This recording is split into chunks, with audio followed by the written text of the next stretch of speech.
Maudhu, hadis palsu, memang sengaja bikin hadis. Informasinya bukan dari Nabi SAW, sengaja dipalsukan. Hati-hati teman-teman sekalian, banyak yang seperti ini. Ya, ikhtilafu ummati rahmah. Perbedaan pendapat di antara umatku adalah rahmat. Hati-hati, itu hadis palsu, hadis maudhu. Awas hati-hati. An-nadhafatu minal iman, kebersihan bagian dari iman, itu hadis palsu, hadis maudhu.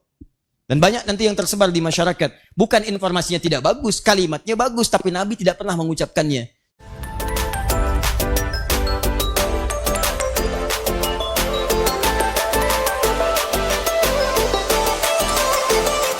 Kalau Anda sedang belajar ilmu hadis, kemudian disebutkan istilah sunnah, maka yang dimaksud istilah sunnah adalah istilah yang sama dengan pengertian hadis.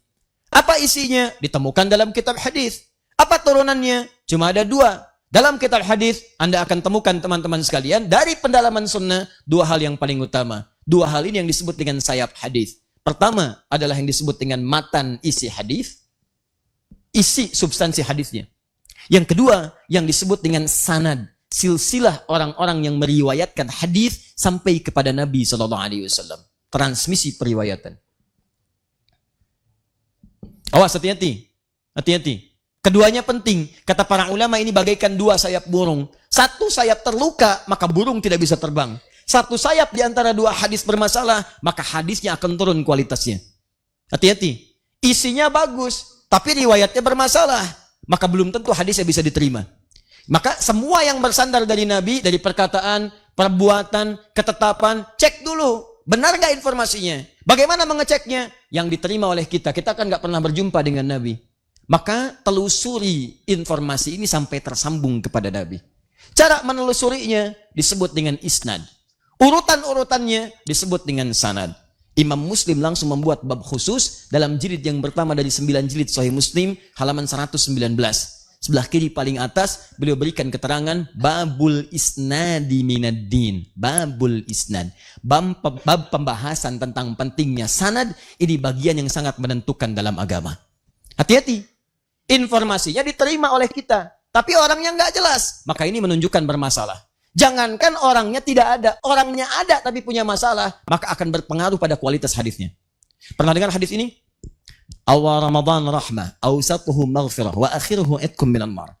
Awal Ramadan itu rahmat, pertengahannya ampunan, ujungnya itkum, pembebas dari neraka. Pernah dengar itu? Hadisnya matruk. Matruk, semi palsu. Urutan nomor 2 terburuk dalam silsilah ilmu hadis. 1 maudhu, 2 kemudian matruk. Ya, hati-hati. Ya, nanti ada yang disebut dengan 3M. 3M. 1, maudhu. Ini yang paling parah. 2, matruk. 3, mungkar. Hati-hati. Maudhu, hadis palsu, memang sengaja bikin hadis. Informasinya bukan dari Nabi SAW, sengaja dipalsukan. Hati-hati teman-teman sekalian, banyak yang seperti ini. Ya, ikhtilafu ummati rahmah. Perbedaan pendapat di antara umatku adalah rahmat. Hati-hati. Itu hadis palsu, hadis maudhu. Awas, hati-hati. An-nadhafatu minal iman, kebersihan bagian dari iman, itu hadis palsu, hadis maudhu. Dan banyak nanti yang tersebar di masyarakat. Bukan informasinya tidak bagus, kalimatnya bagus, tapi Nabi tidak pernah mengucapkannya. Cuman orang kebanyakan mengatakan ini dari Nabi. Pernah dengar hadis ini? Makan saat lapar, berhenti sebelum kenyang. Pernah dengar? Nah, itu palsu, maudhu. Bahkan palsu banget. Saking palsunya, di kitab hadis palsu pun tidak ditemukan. Silahkan cek. Saking palsunya.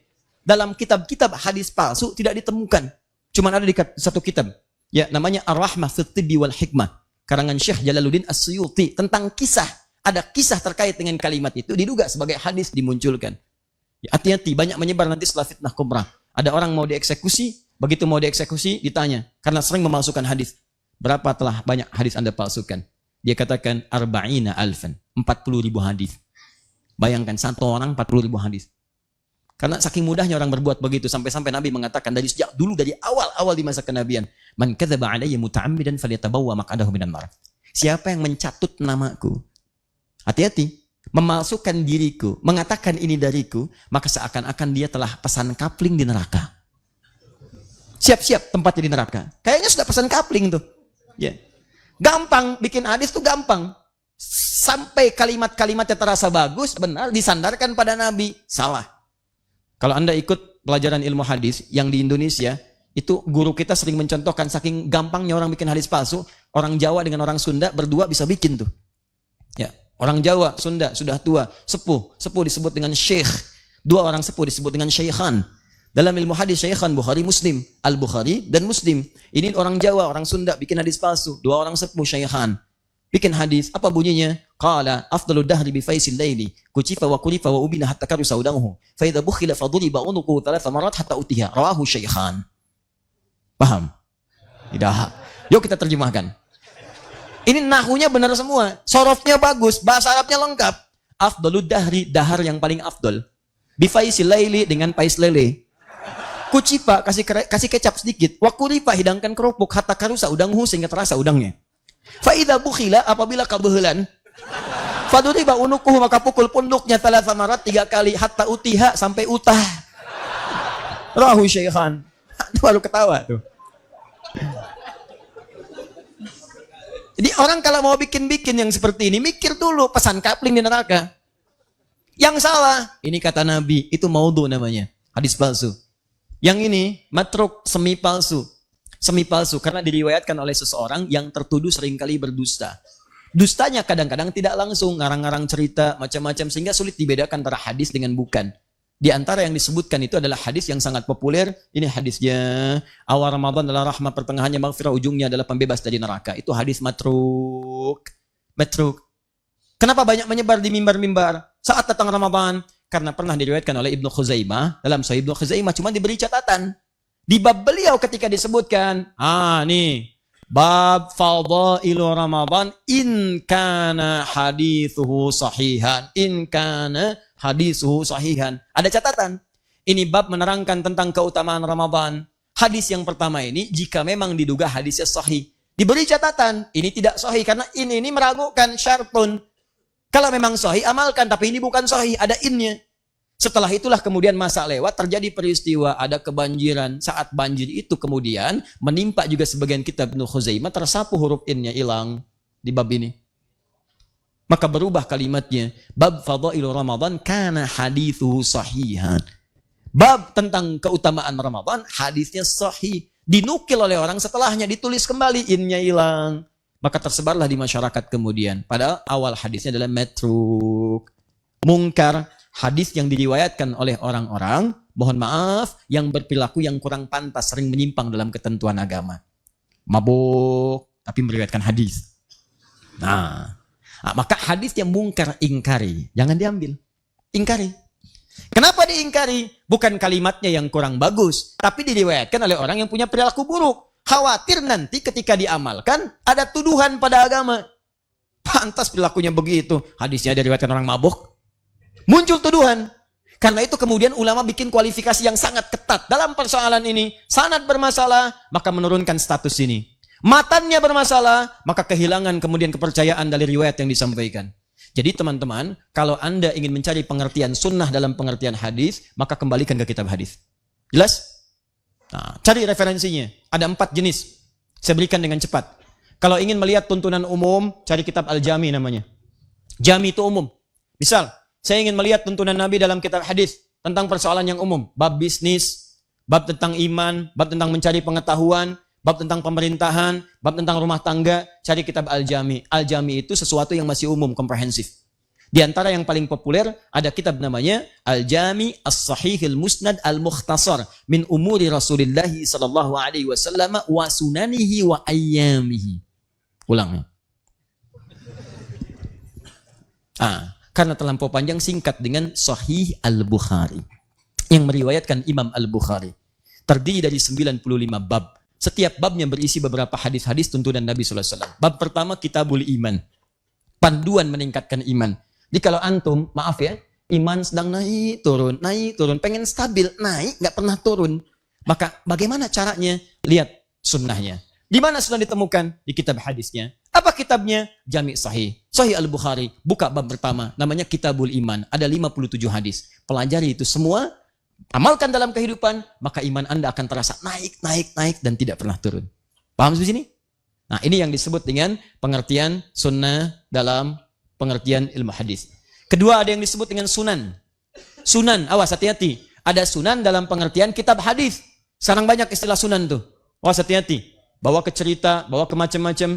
Ya, ada sunan kitab, ada sunan Kalijaga, ada sunan Kalijodo, ada sunan Kali Ciliwung, ada macam-macam. Ya, nah, kita kembalikan. Kalau disebutkan sunan dalam pengertian ilmu hadis, maka itu yang dimaksud kitab-kitab hadis yang disusun berdasar urutan fikih. Jadi kalau teman-teman pengen cari referensi sunnah Nabi yang cepat dalam urusan fikih, jangan nyari kitab jami. Carinya kitab sunan. Sunan Abu Daud, Sunan An-Nasai, Sunan At-Tirmidzi. Sekalian saya lurusin nih. Ada sebagian orang kalau nggak Bukhari, nggak sahih nih. Saya nggak mau terima, hadisnya nggak sahih. Berarti dia belum paham ilmu hadis. Dia nggak ngerti ilmu hadis. Yang dimaksud di Sahih Al-Bukhari, itu yang dikumpulkan oleh Imam Al-Bukhari dalam kitab beliau, dalam masalah-masalah umum. Semua hadisnya sahih memang betul, tapi tidak mencakup semua persoalan.